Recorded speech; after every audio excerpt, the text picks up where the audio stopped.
Bonjour à tous. Alors bienvenue dans ce premier live sur Facebook que j'ai le plaisir d'animer. Je pense que tout le monde est connecté. Je vais voir un petit peu comment les choses se passent. Voilà, je vois qu'il y a une personne de connectée. On est pile à l'heure.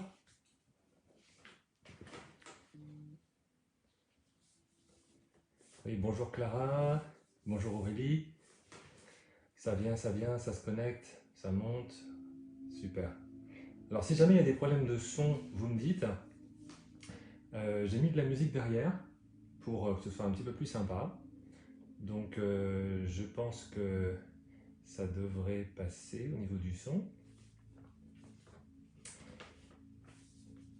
Alors, donc c'est pour moi un exercice un petit peu nouveau, puisqu'il y en a qui me connaissent en tant que formateur, en tant que thérapeute énergéticien. J'ai animé il n'y a pas longtemps une formation à Nantes en gnose pour comprendre justement comment les choses se passent dans l'invisible. Surtout que en ce moment, avec la période particulière qu'on traverse, il y a beaucoup de questions qui reviennent. Et donc dans ce live-là, je vais tâcher d'y répondre, de vous donner quelques pistes pour comprendre un petit peu comment les choses fonctionnent. Voilà, donc c'est sympa, j'ai beaucoup de salutations qui arrivent. Bonsoir à tous, bonsoir à toutes.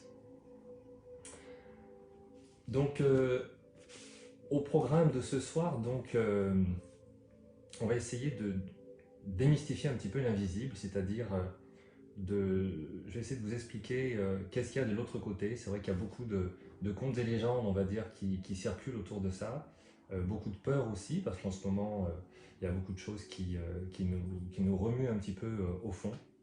Alors que tout ça s'explique. Il y a souvent des explications qui sont finalement beaucoup plus, on va dire, tangibles, concrètes, presque cartésiennes, qui pourraient expliquer d'une manière cartésienne, qui font que souvent on est rassuré quand on comprend ce qui se passe, et le fait de le savoir ne rend pas les choses plus dangereuses, on pourrait dire. Donc on va expliquer ensemble qu'est-ce que le monde de l'invisible, qu'est-ce qu'on y trouve comme forme de vie, puisque c'est rempli de vie. Il y a de la vie ici, dans notre dimension que nous connaissons, mais il y a de la vie beaucoup de l'autre côté, et même plus qu'ici. Alors, du coup, la question viendra, est-ce qu'on doit en avoir peur? Est-ce qu'on doit s'en protéger ou pas? Comment cette connaissance peut nous aider à mieux vivre au quotidien? Et puis, comment faire pour ne pas subir aussi certaines énergies qui pourraient être, on va dire, nocives éventuellement. Donc, quand on ne comprend pas l'invisible, en fait, il y a beaucoup de choses qui se passent, qu'on n'explique pas, et qui peuvent nous faire peur, occasionner des souffrances éventuellement. Il faut savoir qu'on est entouré d'influences. Il y a des influences partout, des pollutions, des agressions aussi. Tous ces phénomènes qui, en fin de compte, sont autour de nous et qui viennent aussi de nous. C'est-à-dire qu'il n'y a pas que on va dire, les entités, on entend souvent ce mot-là, qui vont venir nous poser des soucis, des problèmes, des troubles, mais il y a aussi tout simplement notre inconscient. Notre inconscient est la première source d'influence, déjà pour nous-mêmes et pour les autres. Et quand je reçois les patients en cabinet, je me rends compte que finalement, la plupart des problématiques qu'ils rencontrent concernent déjà les interactions qu'il y a d'inconscient à inconscient. Et ça, c'est très important. On va en parler, bien entendu. Et donc, tous ces phénomènes, ces interactions, ont des effets potentiellement délétères sur notre être subtil, sur notre anatomie subtile, c'est-à-dire notre dimension invisible à nous, intérieure, mais aussi physique. Donc c'est pour ça que c'est très important d'en avoir conscience et de savoir aussi que le fait qu'on sache ou qu'on ne sache pas que ça existe, ça se passe quand même. Voilà. À ce niveau-là, l'ignorance ne protège pas, et pour autant, la connaissance n'empire pas du tout les choses. Et ces énergies particulièrement qui nous traversent là, en ce moment avec la crise sanitaire qu'on traverse depuis maintenant presque un an, eh bien, font aussi, agitent beaucoup ces choses-là, nous poussent dans nos retranchements et font que finalement on ne sait pas toujours les ressentis que l'on a, s'ils sont finalement dus à nous-mêmes, des choses qui se passent en nous, ou est-ce que ce sont des choses qui viennent de l'extérieur. Souvent il y a cette confusion entre ce que je ressens, est-ce que ça vient de moi, ou est-ce que ça vient de l'extérieur? Est-ce que ça vient d'une autre personne, ou éventuellement d'un autre monde, de ce monde justement de l'invisible? Et c'est pour ça que ce soir, je vous parle non seulement, je n'ai pas parlé du monde invisible, mais plutôt de la dimension invisible. Voilà, parce qu'il ne s'agit pas d'un monde qui serait extérieur ou d'un monde qui serait sur un autre plan. C'est vraiment notre monde, mais notre monde a plusieurs dimensions, et il y a celle que l'on connaît là, quand on est dans la matière, dans le physique, qu'on perçoit avec nos cinq sens, et puis aussi toutes ces choses, tous ces phénomènes qu'on ne voit pas, qui sont dans l'invisible et dont on va parler. Et donc, l'intérêt justement de comprendre ces choses-là, eh bien, déjà, c'est de pouvoir les accepter, et en les acceptant, on peut déjà s'en protéger, on peut déjà se nettoyer des pollutions, des agressions, être moins sous les influences. On va parler, je vais développer un peu sur ce sujet, c'est très très important. Il y a différentes influences qui sont partout autour de nous, et puis mieux se comprendre, mieux comprendre comment on fonctionne, et du coup aussi mieux comprendre les autres.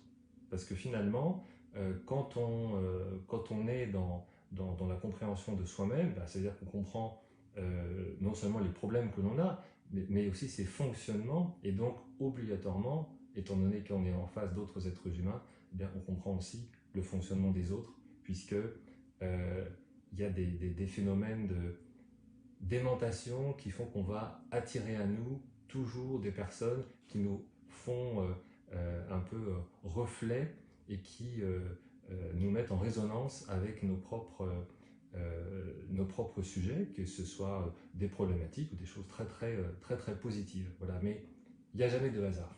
Voilà. J'aime bien dire ça, ceux qui me connaissent le savent. Il n'y a pas de hasard, sinon on serait tout simplement pas là. Voilà. Ce serait même pas finalement considérer qu'il y a un hasard, ce serait plutôt presque une superstition finalement, et ce serait pas une approche scientifique de considérer ça. Alors, est-ce que on doit avoir peur de cette dimension subtile, que j'ai quand même parlé de choses pas très affriolantes, j'ai parlé des influences, des agressions, des pollutions. On se dit, voilà, ça ne donne pas envie de regarder ce qui s'y passe. Bon, là, c'était un petit peu, je vous ai présenté les choses comme ça parce que c'est une réalité, mais c'est pas une fatalité, donc je ne vais pas vous laisser comme ça en face d'un fait, et puis débrouillez-vous. Mais il y a aussi de très bonnes choses qui s'y passent. Donc, est-ce qu'on doit en avoir peur de ces dimensions subtiles? Je dirais finalement pas plus que de la dimension de notre monde physique finalement. On a des gens qui sont bienveillants, on a des gens qui sont malveillants, on a des gens qui sont toxiques, on a des gens qui sont au contraire très positifs, qui nous apportent beaucoup. Eh bien, aussi bien en chacun que autour de nous, c'est la même chose. Voilà. Donc finalement, je dirais ni plus ni moins que la dimension matérielle. Et de toute manière,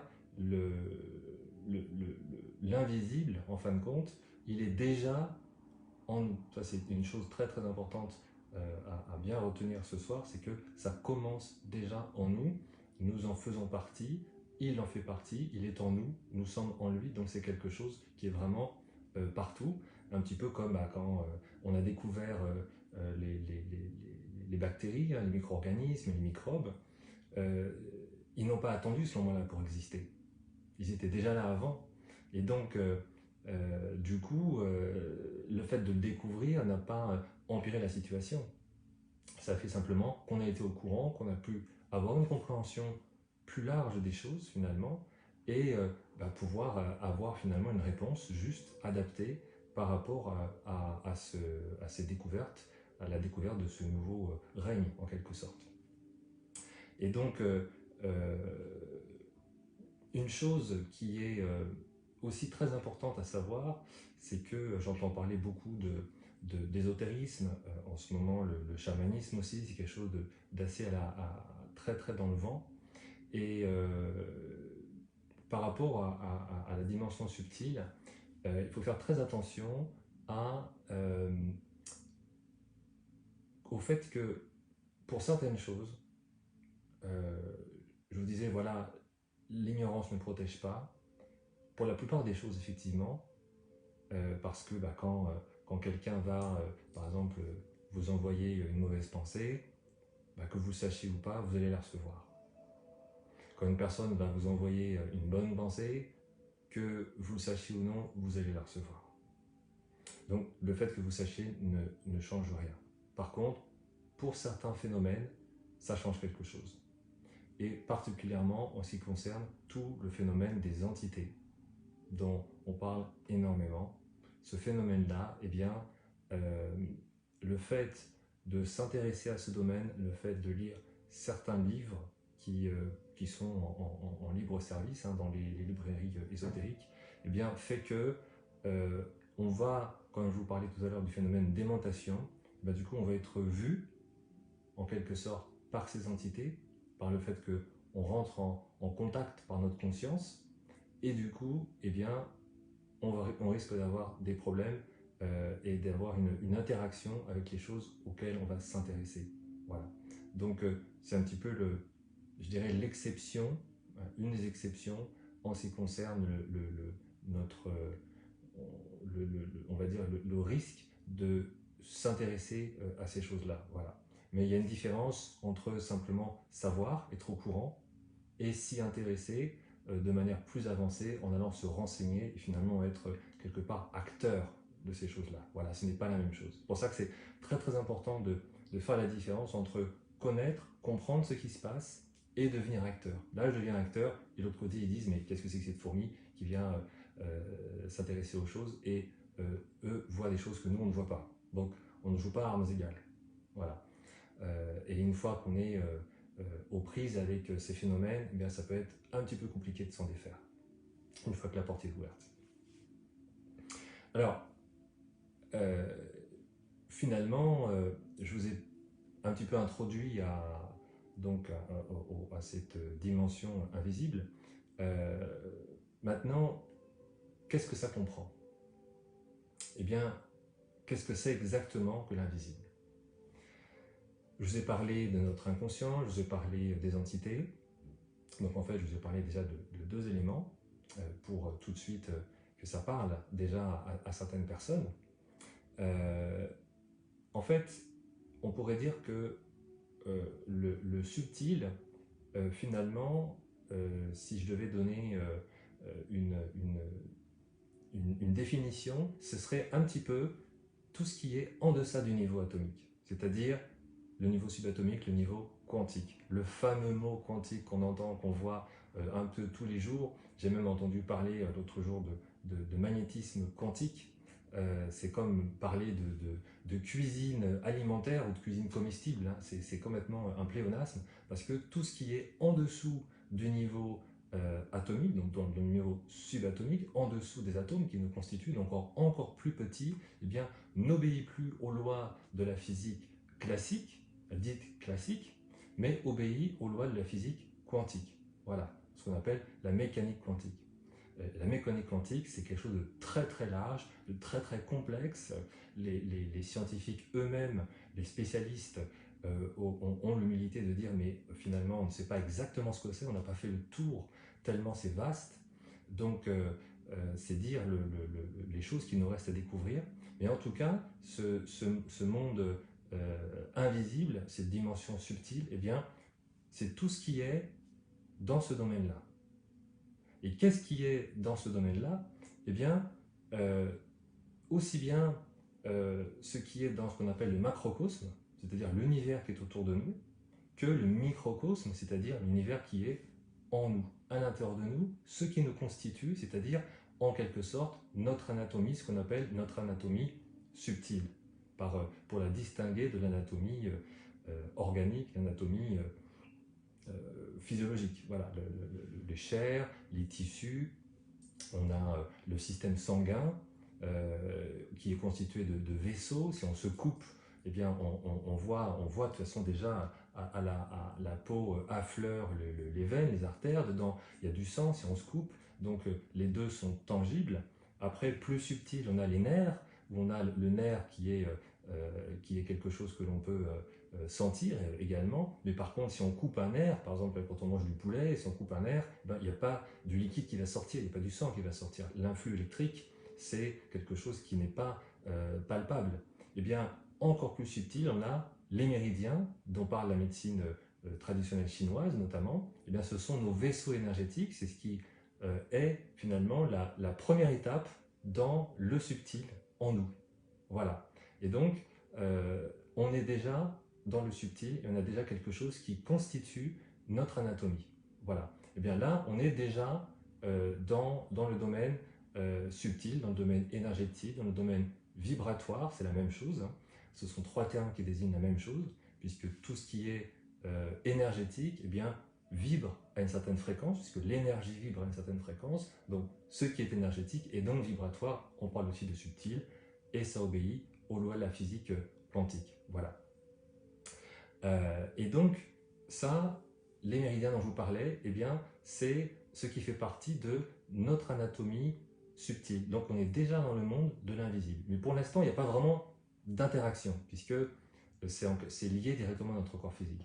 Si je vais plus loin, eh bien, je vais aller dans le plus subtil, et là, on va avoir d'autres corps qui sont autour du premier, en quelque sorte, et imbriqués dedans, mais qui dépassent un petit peu, si vous voulez, la zone de notre corps physique, hein, qui sont plus larges, qui vont jusqu'à plusieurs mètres d'envergure. Eh bien, on va avoir un corps émotionnel, donc nos émotions, qui va gérer nos émotions, le corps mental, où on va avoir toutes les pensées, le véhicule de personnalité, où se trouve eh bien, notre conscience d'exister, et puis notre ego. Et là, quand on est dans l'ego, on passe dans l'inconscient. Donc, nos émotions, on est déjà dans l'invisible. Et nos émotions, eh bien, devinez quoi? Elles sont déjà en interaction les unes avec les autres. Quand on ressent quelque chose, eh bien, on va provoquer un stimulus chez une autre personne qui va ressentir aussi quelque chose, même si elle n'en a pas conscience. Quand on va penser à quelqu'un, eh bien, ça vous est certainement arrivé, les synchronicités, eh bien, de voir, de constater que la personne, elle aura pensé à vous au même moment. On se dit, tiens, bah, ça fait longtemps que je n'ai pas de nouvelles de telle personne, je vais lui envoyer un texto, j'envoie un texto, et puis quand je suis en train d'écrire, elle m'appelle. Voilà, on parlera de synchronicité. Eh bien, comment se passe cette synchronicité? Tout simplement par l'interaction sur les plans subtils, énergétiques, vibratoires de nos pensées. Et là, il n'y a plus limite. C'est-à-dire que on l'a expérimenté, hein, ça a été donné lieu à des expériences en physique quantique. La distance n'a plus d'importance et les ondes, qui sont plus de nature scalaire, n'affaiblissent pas avec la distance. Elles ne sont pas liées au temps. Ce qui fait que on pense à quelqu'un à l'autre bout de la planète, voire même au-delà, eh bien, à ce même instant, la personne recevra la pensée. Voilà. Et donc, on a une structure, on pourrait dire un peu équivalente dans tout ce qui constitue l'univers. Et des interactions sur tous ces plans. Ce qui fait que nous avons par exemple toutes les organisations, les familles, les entreprises, l'État français, l'Europe, les religions, toutes ces structures, toutes ces organisations ont les mêmes structures, l'équivalent, si vous voulez, de la structure sur le plan énergétique. Et on appelle ça des égrégores. Par exemple, la marque Apple, eh ben, l'égrégore Apple est très important. L'égrégore de l'éducation nationale est très très important. Voilà.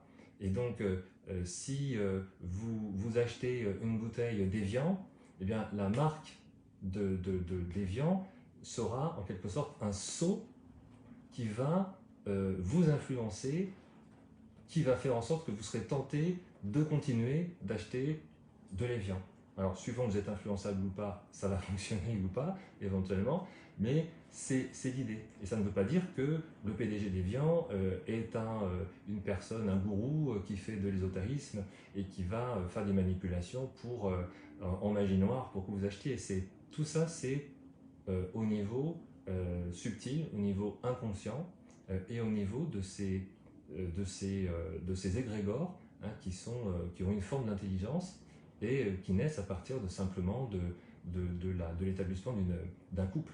Quand on partage le même toit, hein, eh bien, on forme un premier petit égrégore qui a son existence et qui donc rentre en interaction avec les différents plans de l'invisible, sur les différents étages en quelque sorte, et qui va rentrer en dialogue avec les autres. Par exemple, quand on se marie, quand la femme prend le nom du mari, eh bien, elle va rentrer en communication et en interaction avec l'égrégore de la famille du mari et hériter du coup de certains atouts, de certaines problématiques. Voilà, c'est aussi pour ça que parfois plus on avance en âge, et bien plus on va ressembler à, parce que il va y avoir non seulement la proximité au niveau physique de la personne, voilà, le fait de vivre avec quelqu'un, ça nous influence, mais aussi au niveau subtil, ces influences. Voilà.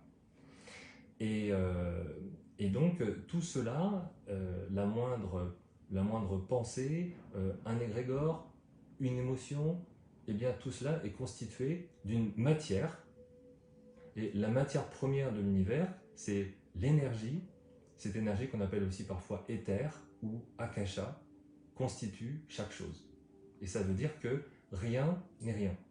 Et que la moindre pensée est déjà quelque chose qui va donc avoir une influence sur nous, tout d'abord, et sur les autres. Et donc, au sein de l'univers tout entier, eh bien, il y a un tas de règnes différents, un tas de hiérarchies, il y a une structure. L'univers est structuré. Ce n'est pas quelque chose qui est fait à la louche. C'est quelque chose qui est fait au millimètre. C'est pour ça que certains parlent, quand on parle de Dieu, je ne parle pas du Dieu des religions nécessairement, hein, mais du divin, certains disent, voilà, le grand architecte. Il y en a qui parlent du grand architecte parce que pour désigner cette intelligence, que ce soit pour certains, ça pourrait être une personne, pour d'autres, ce serait de l'énergie, pour les autres, ils ne veulent pas entendre parler du divin, mais ils reconnaissent qu'il y a quand même quelque chose, que tout ça, c'est pas fait par hasard, tellement les choses sont parfaitement structurées et finalement équilibré et avec une certaine harmonie, une certaine logique, eh bien on s'aperçoit que c'est tellement énorme, plus on s'intéresse à ça, plus on s'aperçoit que c'est faramineux, et du coup, on commence à se poser la question, mais qu'est-ce qu'il y a derrière tout ça? Voilà.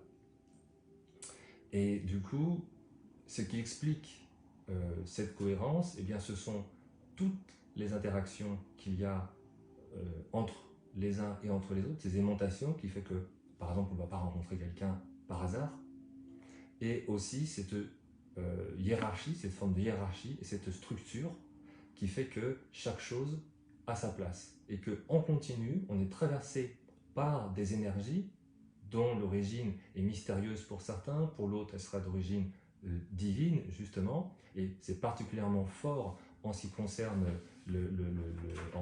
l'époque que nous traversons avec cette crise sanitaire, où finalement ces énergies eh bien, nous font travailler intérieurement, nous font traverser des états de crise intérieure, mais une crise c'est aussi finalement une occasion de transformation, et nous oblige finalement à nous remettre dans notre axe, en quelque sorte.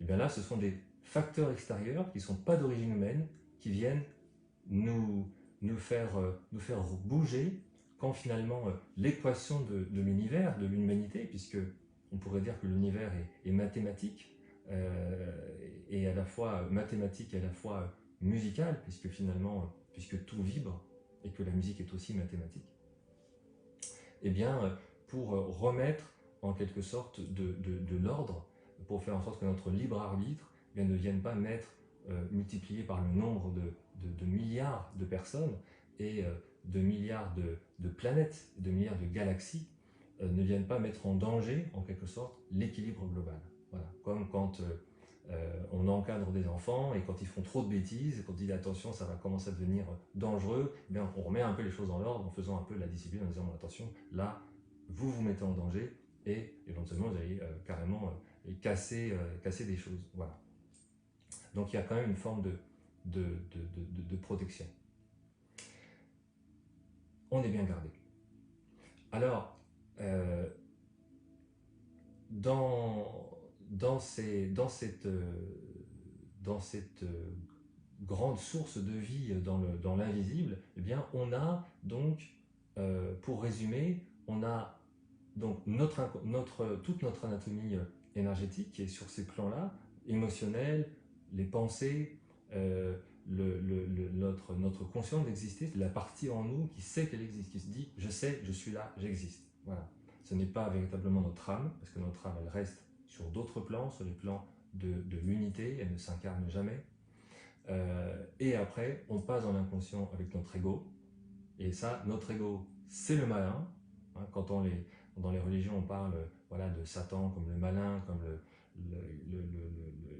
le porteur de lumière qui a chuté, eh bien, c'est finalement notre ego, ça représente aussi notre ego, qui est stratège, qui est très malin, qui sait très bien comment nous prendre, nous la faire à l'envers, nous enfumer en quelque sorte, et qui va venir agresser les autres personnes, mais qui en même temps fait notre Cerbère, qui joue le rôle de Cerbère. Donc c'est un protecteur, et pour autant que notre évolution spirituelle, au sens laïque, hein, l'évolution de notre être, de notre esprit, avec un majuscule, consiste en grande partie finalement à maîtriser nos pulsions, nos forces intérieures, notre ego, eh bien il ne faut surtout pas le supprimer parce que il nous protège et ça va jusqu'à garantir notre, enfin, pas la totalité, mais disons que notre système immunitaire physiologique s'appuie notamment sur la bonne santé de notre ego. Vous l'aurez certainement remarqué quand on prend vraiment un coup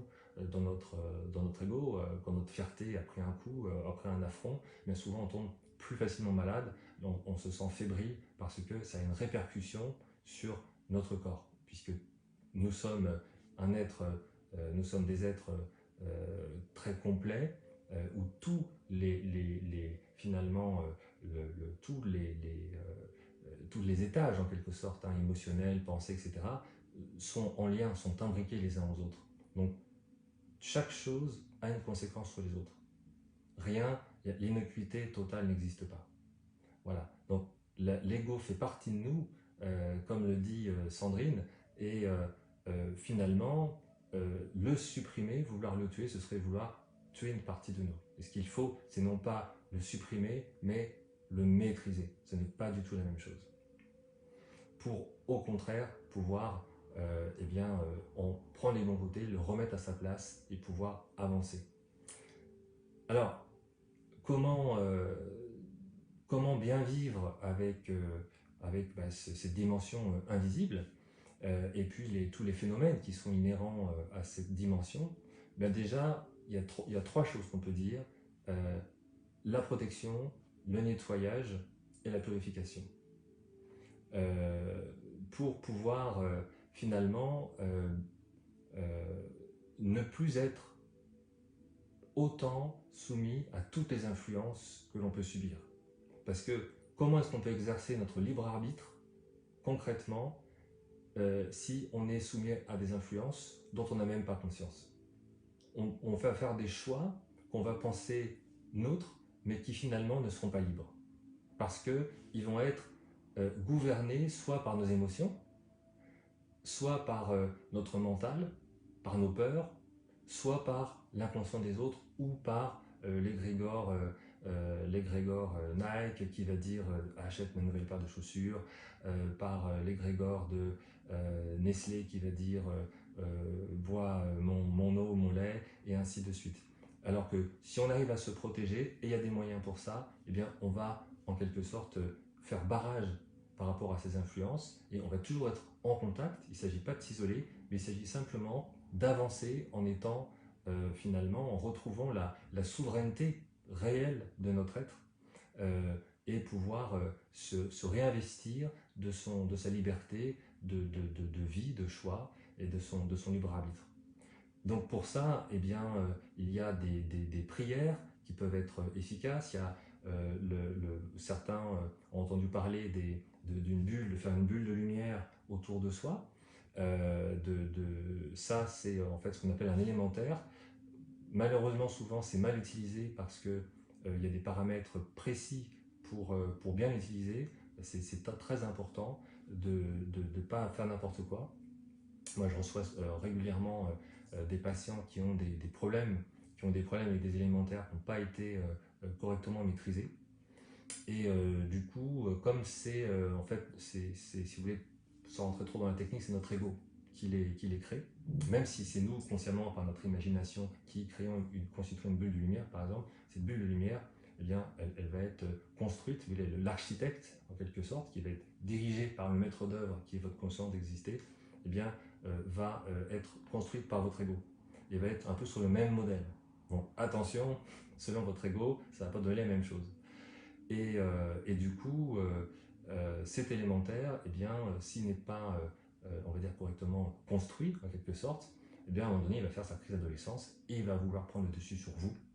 Et après, voilà, on va au devant des ennuis et bon courage. Alors, j'ai une question de Nicole qui me demande, qui dit, voilà, la peur est une faille, le fait de se protéger n'est-il pas justement un signal pour dire qu'on a peur? Alors, effectivement, c'est une excellente question. Je dirais que euh, comme je disais tout à l'heure, bon, on est soumis donc à différentes influences, différentes pollutions, et le fait de ne pas en avoir peur ne va pas faire en sorte qu'on ne sera plus assujetti, qu'on ne sera plus sous ces influences, ces agressions, ces pollutions. Donc on peut se protéger dans la peur ou pas. C'est vrai que dans la protection, on pourrait se dire, voilà, se protéger contre, mais c'est simplement garantir que, si vous voulez, on va avoir quand même une barrière qui va ne pas faire tout laisser rentrer. Sinon, c'est open bar, et puis allez-y. C'est comme si vous laissiez votre maison ouverte aux quatre vents, et puis des gens viennent vous cambrioler, etc. On dirait, ok, j'ai pas peur, donc je laisse les fenêtres, etc. ouvertes, sauf que y en a qui vont en profiter, parce qu'on n'est pas dans un monde de bisounours, en quelque sorte. Donc il y a un juste milieu entre voir le danger partout, se dire oh mon Dieu, parce que là effectivement, ça va créer une faille. Et une faille qui pourra même éventuellement être plus, on va dire, puissante que la protection que vous aurez mise en place. Et pour autant, se dire qu'on ne craint rien, finalement, c'est bien de ne pas être dans la peur, mais c'est bien d'être simplement vigilant, conscient, voilà, d'être précautionneux. C'est comme quand on est dans les transports, on peut être complètement parano, se dire mon Dieu, quelqu'un va piquer mon sac, quelqu'un va vouloir prendre mon portable, et finalement dans une logique complètement de défense. Eh bien, qu'est-ce qu'on va faire? On va attirer au contraire à soi, par aimantation, par nos peurs, une personne qui va venir en quelque sorte faire un couple idéal avec vos peurs et se dire hop, on va aller l'agresser, voilà. Alors que si on n'a pas peur et qu'on est vraiment bien dans ses baskets, eh bien, on va évidemment, comme par hasard, justement, il n'y a pas de hasard, ne pas attirer ce genre de personnes. Par contre, si on va exhiber son nouveau téléphone devant tout le monde en disant de toute façon je ne ferai rien, je ne vais pas me faire agresser, là vous allez chercher les problèmes et vous allez les trouver. Voilà, donc il faut trouver la juste attitude. Donc voilà. Est-ce que il ne faut pas être juste conscient? Alors, oui. Oui et non. Pour certaines choses, oui. Pour certaines choses, c'est bien. Disons, être conscient, c'est un bon début. Parce que ça permet bien, de savoir à quoi on a affaire. Et de savoir ce qu'il faut faire. Et je pense que être responsable, même si on regarde étymologiquement, être responsable, c'est apporter la réponse juste à quelque chose. Donc, c'est-à-dire, en connaissance de cause. Et donc agir en connaissance de cause. Si on ne sait pas par rapport à quoi on agit, on ne peut pas agir correctement. Et être conscient, il faut savoir de quoi on est conscient et après avoir la juste réponse. Voilà. Je suis conscient qu'il y a un mur devant moi, si j'y vais, si je fonce, j'ai beau être conscient qu'il y a un mur, c'est pas ça qui m'empêche d'aller dans le mur. Et je vais juste aller dans le mur consciemment. Voilà, c'est un peu pareil par rapport à certaines agressions. Je remonte dans les questions. Alors, s'il y a des entités négatives, il y a des positives. Alors non, parce que justement, euh, alors effectivement, il y a des entités positives, tout à fait. Il y a des entités négatives, positives, comme il y a des êtres humains, pour reprendre ce même terme de positif et négatif, tout à fait. Une protection ne nous priverait pas de ce contact. Parce que justement, quand je parlais de paramétrer en quelque sorte de la construction de l'élémentaire, on va bien entendu laisser, c'est un filtre. Donc on va laisser passer ce qui est bon et on va se prémunir de ce qui est négatif, bien entendu. On va laisser entrer et sortir évidemment tout ce qui est positif. C'est l'avantage. Voilà, c'est vraiment le meilleur, le meilleur des deux mondes. Voilà. Euh, voilà, si vous avez des questions, n'hésitez pas, je lis au fur et à mesure ce qui remonte. Voilà. Donc, en formation, justement, pour ceux qui ont déjà fait la gnose, justement, j'explique comment ces phénomènes se passent, quelles sont les interactions et comment justement se protéger, comment construire un élémentaire, parce que ça demande quand même un minimum de connaissances. Un minimum, c'est pas bien compliqué, mais il y a une marche à suivre en quelque sorte pour savoir comment ça fonctionne. Puisque là, vraiment dans ce live, c'est vraiment, je voulais partager un petit peu les choses d'une manière très globale, mais vous vous rendez compte qu'on ne fait que effleurer la surface tellement c'est riche, pour vous donner un petit peu un aperçu. Mais il y a beaucoup de choses effectivement à en voir. Donc le nettoyage aussi, c'est une chose importante pour notamment autant les influences que les pollutions. Donc on pourra utiliser des encens, surtout les encens en résine. C'est important d'utiliser l'encens en résine et non pas les encens en bâton ou en cône qui donneront une bonne odeur mais qui ne vont pas être efficaces autant parce que ce sera pas ce n'est pas la sève de l'arbre, mais si c'est une autre partie, ce ne sera pas son jus, son sang en quelque sorte, véritablement. Donc ce ne sera pas la même chose. Et puis il y a le sel aussi, par exemple le bain, faire un bain avec du sel, ça peut être aussi efficace, mettre du gros sel dans sa baignoire ou en bain de pied. Voilà, donc dans les choses que tout le monde peut faire, et puis bien sûr il y a des techniques que l'on peut apprendre, hein, qui sont à la portée de tout le monde. Ça c'est important à savoir, il n'y a pas besoin d'avoir des capacités extraordinaires pour se protéger, pour se nettoyer. On peut avoir recours à un énergéticien, moi je le fais systématiquement quand les patients viennent me voir, bien sûr c'est le travail de base, mais l'idée c'est de permettre aux gens d'être autonomes par rapport à ça et de se débrouiller. Et par exemple, on peut nettoyer sa nourriture, vous pouvez même nettoyer votre nourriture. Hein. Quand les gens, par exemple les catholiques, bénissaient la nourriture, eh bien c'était une forme de nettoyage.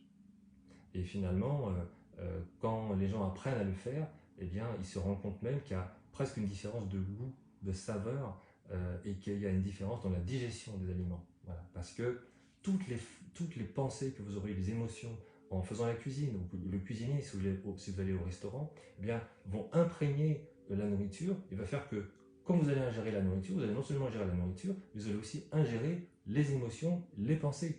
Donc, dans la nourriture, dans l'eau aussi, Luc Montagnier notamment, et Jacques Benveniste, avant lui, ont travaillé sur la mémoire de l'eau. Bon, ils se sont fait un petit peu lynchés par l'INSERM parce que voilà, ils étaient un peu trop novateurs, ça bousculait un petit peu des idées reçues, mais ils ont beaucoup d'études très intéressantes là-dessus. Et donc, pouvoir nettoyer toutes ces mémoires, eh bien, ça nous permet de ne pas être pollué par ces choses-là. Et si je suis conscient juste que ça existe, eh bien, c'est pas ça qui va nettoyer, bien évidemment. Si je suis conscient que je suis sale, ça va pas remplacer le savon. Voilà. Et le fait d'avoir peur ou pas d'être sale ou d'avoir des bactéries ou des virus, ben, c'est pas ça qui va m'empêcher ou pas de tomber malade. Alors, dans la mesure où on est tous interconnectés, comment se protéger des influences? Eh bien donc, j'ai un petit peu expliqué ça par rapport donc aux encens, aux gros sels et pour nettoyer la nourriture. Mais après, pour les interconnexions, eh bien, par exemple d'inconscient à inconscient, euh, déjà c'est par exemple la première porte c'est la porte émotionnelle.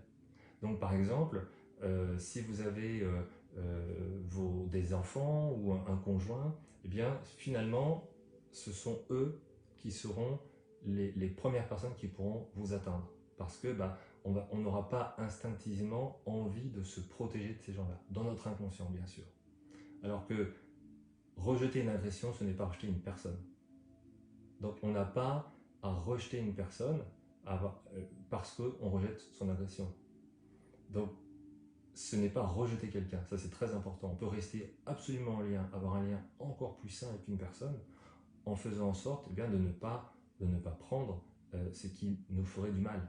Sachant que cette personne-là, bah, soit elle le fera consciemment, soit elle le fera inconsciemment, mais la plupart du temps, on ne veut pas blesser autrui. Mais notre ego, lui, s'il a pris un coup dans sa fierté, eh bien, va renvoyer l'appareil et va dire ah bah tiens, voilà ce que tu vas prendre. Et pendant ce temps-là, vous n'en avez aucune idée de ce qui va se passer, mais par contre, dans le subtil, dans l'énergétique, ça va pas mal discuter. Voilà. Ça m'est arrivé d'avoir des phénomènes assez bluffants où en soin, je ressentais que quand j'essayais de couper des liens d'influence, par exemple, des ligatures, des phénomènes comme ça, ça peut être un conjoint ou une conjointe qui va être possessive, toxique, ou avec une entreprise, hein, ça peut être le travail hein, de la personne qui va avoir une emprise dessus. Quand je coupe des liens, et bien parfois je sens qu'il y a une résistance, et parfois la séance suivante, il faut recouper encore une fois, et ça m'est même arrivé de ressentir, d'avoir des phénomènes un peu particuliers, hein, on va dire un peu ésotériques qui se passent, où carrément, une fois, l'ego du conjoint s'est ramené et m'a agressé directement. Voilà. J'avais les yeux ouverts et je voyais son, son corps éthérique, en quelque sorte.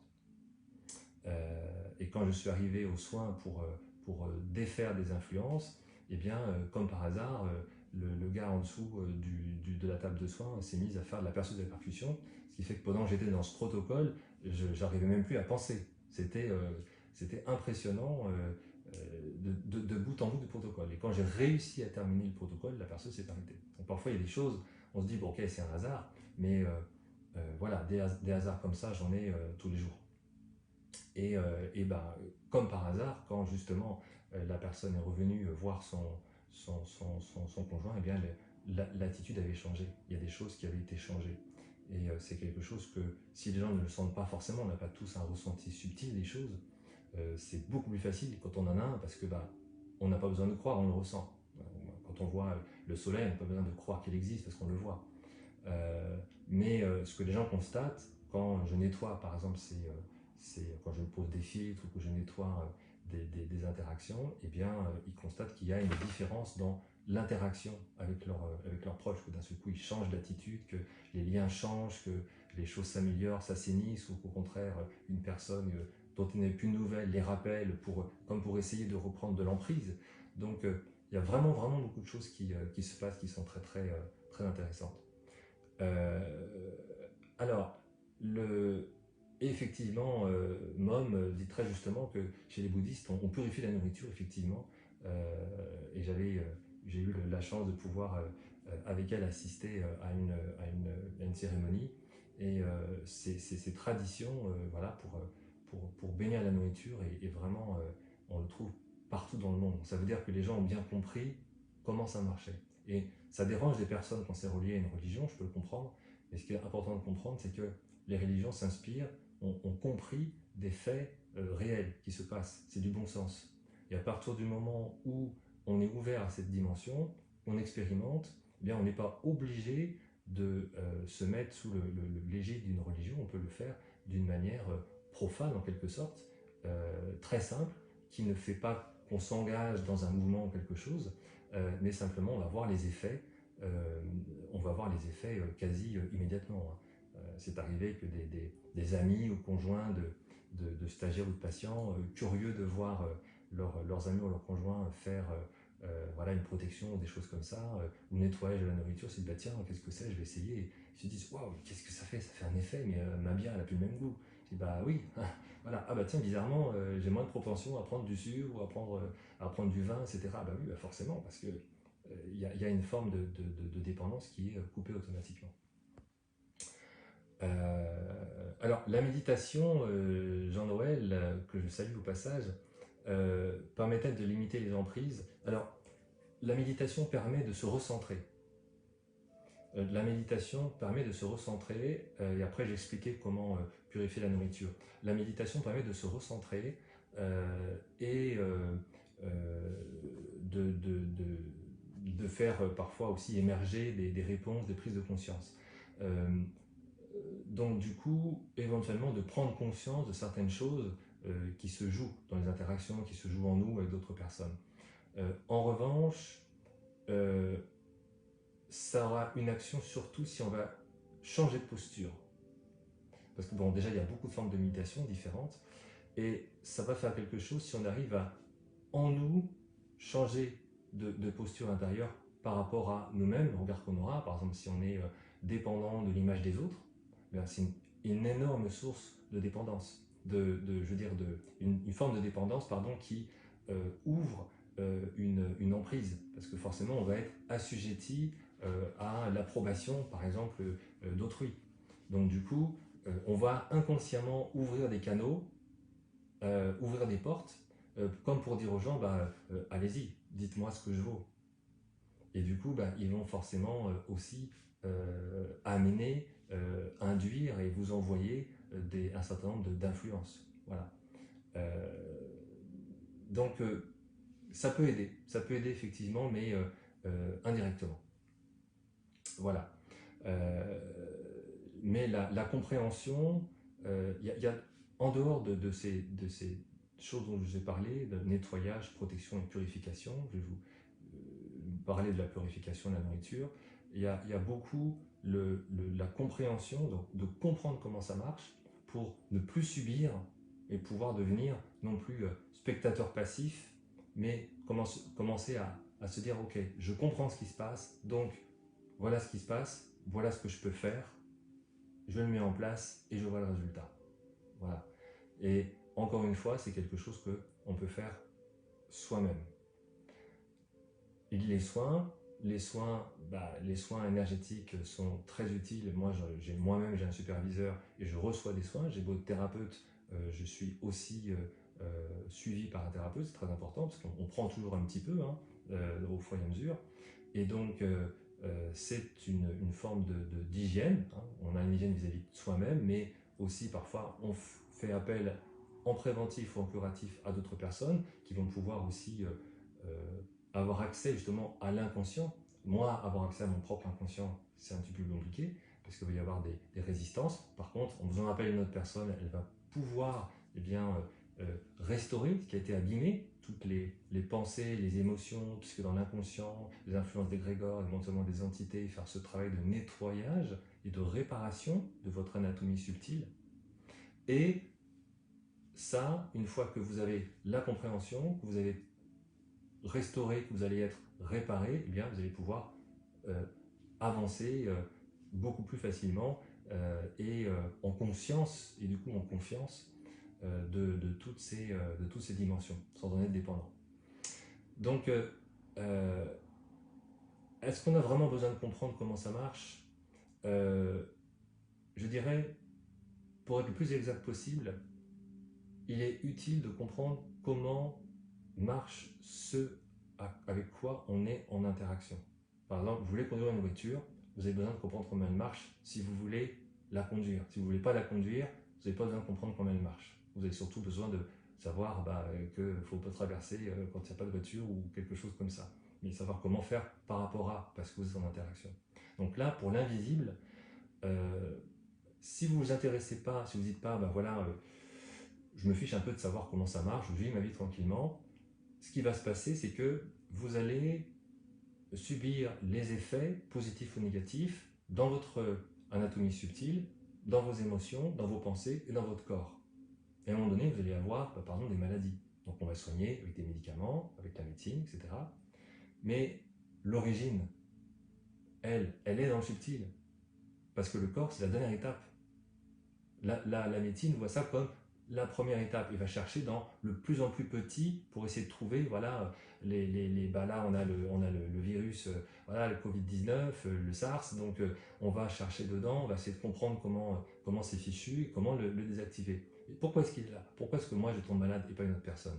Parce que je suis plus fragile, parce que je suis plus âgé, d'accord. Mais en dehors de ces paramètres, pourquoi est-ce qu'une personne qui a le même âge, elle va être atteinte et pas telle autre? Pourquoi telle personne, quand elle mange un aliment, elle est malade et pas telle autre? Pourquoi telle personne, quand elle est en contact avec tel agent ou telle personne, on va dire pathogène, euh, va être atteinte et pas l'autre? Eh bien, de comprendre ces choses-là, ça nous permet de ne plus justement subir ces choses-là.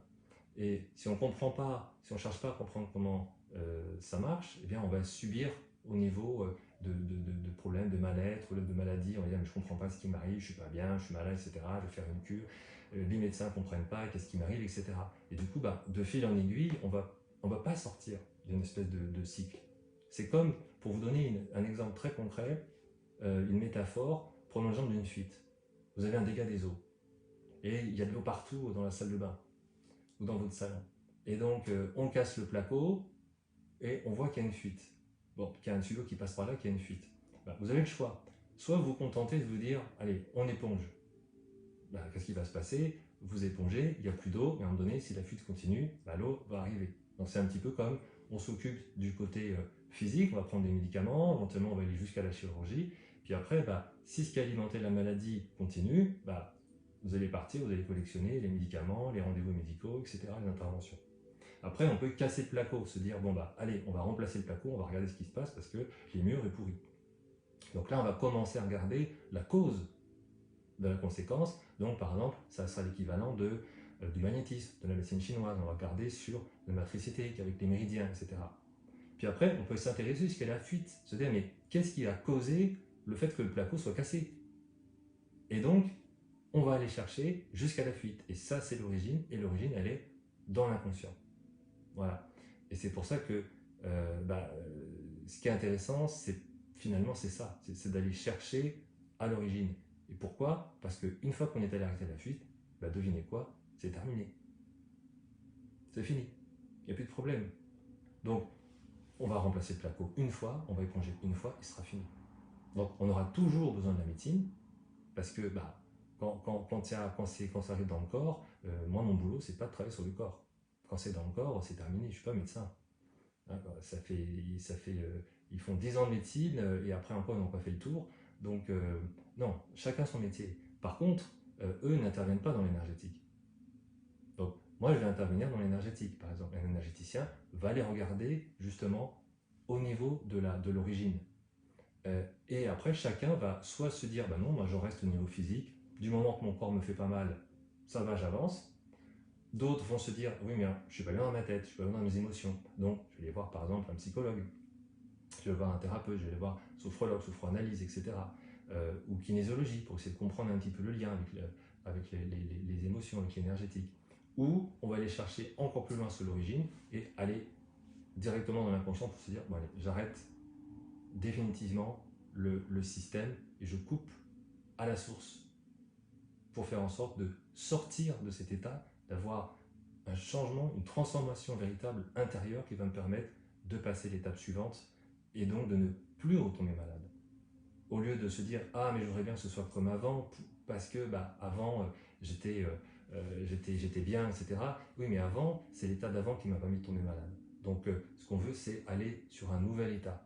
et forcément l'ego va va avoir des résistances, va faire que il n'aime pas les changements, hein, comme le mental. Donc, comme il est malin, il va faire en sorte de nous dissuader de changer, bien évidemment. Et on est tous à la même enseigne, moi y compris, bien sûr. Mais quand on arrive à passer cette frontière en étant accompagné, eh bien, immanquablement, on est beaucoup mieux derrière. Voilà. Donc, c'est pour ça que tout commence dans le subtil et la plupart du temps commence déjà en nous. Et tout ce qu'on va vivre à l'extérieur va rentrer en résonance avec nous. Donc, c'est pas la faute de l'extérieur. C'est pas parce qu'il y a la crise, parce qu'on n'est pas dans le bon pays à la bonne époque. C'est énormément parce que finalement, ce que je vis va énormément parler de ce qu'il y a à l'intérieur de moi. Voilà. Donc, pour nettoyer, la nourriture, en fait, il y a différentes choses suivant vos croyances. Je ne veux rien imposer à personne, mais ceux qui bénissent la nourriture d'une manière ou d'une autre, c'est efficace. Ceux qui font un petit peu d'énergétique, déjà, je dirais, peuvent visualiser finalement faire une sorte de sphère autour de votre nourriture, de votre assiette, et puis visualiser le nettoyage effectif de la nourriture. Voilà. Ceux qui font du magnétisme peuvent utiliser ces techniques pour le faire, hein, ceux qui ont appris à le faire. Voilà. Je peux pas, ce serait un peu compliqué de l'apprendre comme ça en 2 minutes. C'est quelque chose qui demande, voilà, qui ne se fait pas à la vite, qui demande un peu de technique, mais qui ne demande pas de capacité, de don. J'insiste, ça ne demande pas de capacité particulière ni de don pour être effectué. Voilà, c'est quelque chose que tout le monde peut faire. Tout le monde, un enfant peut le faire, un adulte peut le faire. Voilà, c'est très, très important. Il y a certaines choses à savoir, mais c'est tout. Voilà. Donc, qu'est-ce que je voulais vous dire? Je crois que j'ai fait un petit peu le tour de ce que je voulais partager. S'il y a des questions par rapport à ce que j'ai dit, n'hésitez pas à m'en faire part. Si vous voulez en savoir plus, le dimanche 13 décembre, donc le 13-12 à 11h, c'est facile à retenir, 13-12-11, compte à rebours, je vais animer un atelier en ligne pour parler justement de la crise, de tout ce que cette crise sanitaire nous fait traverser, parce que cette crise collective, c'est aussi une crise individuelle, c'est aussi une crise personnelle, intérieure, et donc ça remue beaucoup. Les énergies qui nous traversent en ce moment sont assez puissantes, et comme je l'évoquais tout à l'heure, nous remettent dans l'axe, nous invitent vraiment à nous remettre dans l'axe, et à faire en sorte que ce qui ne doit plus être, ce qui n'est plus juste et bon pour nous et pour autrui cesse, et parfois les détachements sont douloureux. Et donc cet atelier de 2 heures que j'animerai vous permettra d'échanger sur vos expériences de votre crise, savoir quelle est votre crise à vous, qu'est-ce que vous avez traversé, entendre les autres, et moi je vais vous donner des pistes, des guidances, un certain enseignement par rapport à ça, à titre collectif, à titre individuel aussi. C'est pour ça que le nombre de places sera limité, pour que chacun puisse avoir un temps de parole individuelle, et pour que je puisse aussi avoir vraiment une relation avec chacun. Donc ce sera en visioconférence par Skype, comme ça on pourra vraiment avoir une interaction audio, vidéo avec chacun, puisque là le live c'est particulier, on voit les commentaires qui s'affichent, mais on est tout seul face à la caméra. Là ce sera beaucoup plus convivial pour tous, puisque on aura une interaction en permanence, et ce sera un grand plaisir de vous voir. Et donc ça va durer donc 2 heures, pour 2 heures d'échange, d'enseignement, de guidance, et puis c'est un presque soin, parce que déjà quand je fais les formations, souvent les gens me disent après la première nuit, « Ouh là là, j'ai quasiment pas dormi, ça a beaucoup travaillé, oh, je me sens beaucoup mieux, j'ai une douleur qui a disparu. » Donc il y a souvent des chouettes choses qui se passent parce que forcément, dans ce que je dis, ceux qui sont connectés le savent. Quand on parle, il y a tout ce qui est vibratoire derrière qui arrive bien évidemment en même temps. Donc le son n'est pas que comment dire, n'est pas que acoustique, hein, il est aussi subtil. Donc par la voix, par la parole, il y a parfois des chouettes choses qui se passent. Voilà. Donc le tarif est de 29 euros. Vous pourrez réserver sur Billet Web. J'ai mis en ligne sur la page Facebook d'Emesis un événement, donc à la date du 13 décembre, et vous avez le lien direct sur Billet Web pour réserver votre place, sachant que l'atelier est limité à 12 personnes pour que justement chacun puisse vraiment bénéficier pleinement de l'atelier à titre individuel. Où je vous donnerai donc des pistes pour traverser cette crise sereinement, pouvoir avoir des outils pour pouvoir avoir des compréhensions, des outils pour la traverser et finalement en faire un vecteur de transformation, de métamorphose. Voilà. Donc ceux qui voudront aller plus loin et avoir vraiment, on va dire, la totalité quasiment des connaissances que j'ai effleurées ce soir. Oui, j'avais prévu que le live durait une demi-heure, ça fait déjà 1 heure, mais comme je vois que tout le monde est encore en ligne, du coup j'en profite pour vous partager, j'en ai profité pour vous partager davantage de choses et merci pour votre présence soutenue. Donc pour ceux qui voudront en savoir plus et avoir vraiment tous les éléments de compréhension par rapport à la structure de l'univers, aux différents règnes, je n'ai pas parlé de beaucoup, mais il y a le règne donc, des entités, il y a le règne angélique, il y a le règne des élémentaires, il y a le règne des élémentaux, pardon. Les élémentaires c'est autre chose. Il y a le règne bien sûr humain, animal, végétal, et tout rentre en interaction en permanente. Il y a notre anatomie à nous. Donc comment tout cela fonctionne, comment effectivement nettoyer sa nourriture, comment créer un élémentaire de protection correct qui puisse tenir ad vitam, voilà, et ainsi de suite. Comprendre aussi d'un point de vue scientifique comment les choses se passent, parce que j'ai un esprit assez cartésien, mon grand-père était scientifique, donc je suis très ouvert, j'essaye d'être aussi ouvert que possible à l'immensité de l'univers, mais de ne pas l'aborder d'une manière mystificatrice, justement. Donc j'aime bien apporter des réponses assez cartésiennes, assez concrètes, et donc je me suis intéressé au regard de la science.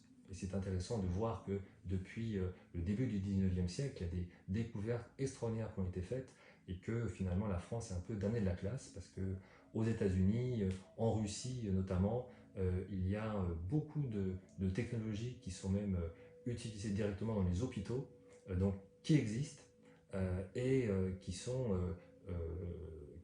adoubées par le gouvernement, qui sont approuvées par le gouvernement et même jusque à nos voisins allemands. Donc ce n'est quand même pas rien. Voilà. Et ça marche. J'ai testé, ça fonctionne.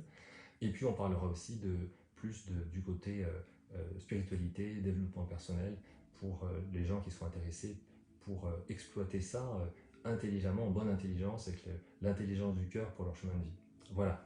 Donc ces formations, c'est ce que j'appelle les séminaires de gnose, qui auront lieu les prochains en février, à Nantes et en région parisienne, à Coulommiers. De toute façon, toutes les dates se figurent sur le site internet d'Emesis et sur la page Facebook d'Emesis aussi. Donc je regarde mon planning, donc ce sera à Nantes du 25 au 28 février, donc c'est sur 4 jours, toujours la gnose, et sur Coulommiers, ce sera du 13 au 16 février. Voilà. À Nantes, ça se passera dans un magnifique dojo, donc à l'ambiance zen et asiatique.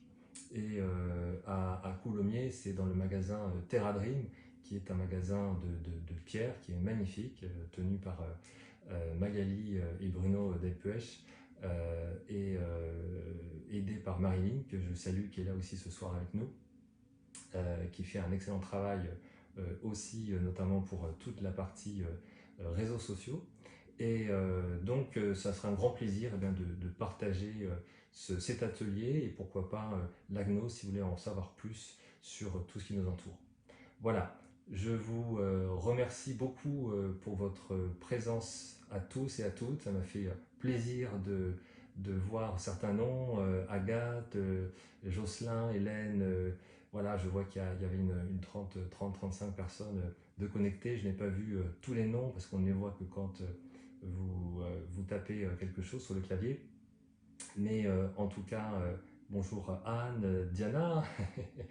Donc merci à vous, au plaisir de vous retrouver prochainement. C'était le premier live Facebook avec Emesis qui fera partie, j'espère, d'une longue série. Donc à bientôt pour un prochain rendez-vous d'Emesis. Bonne soirée à tous, merci.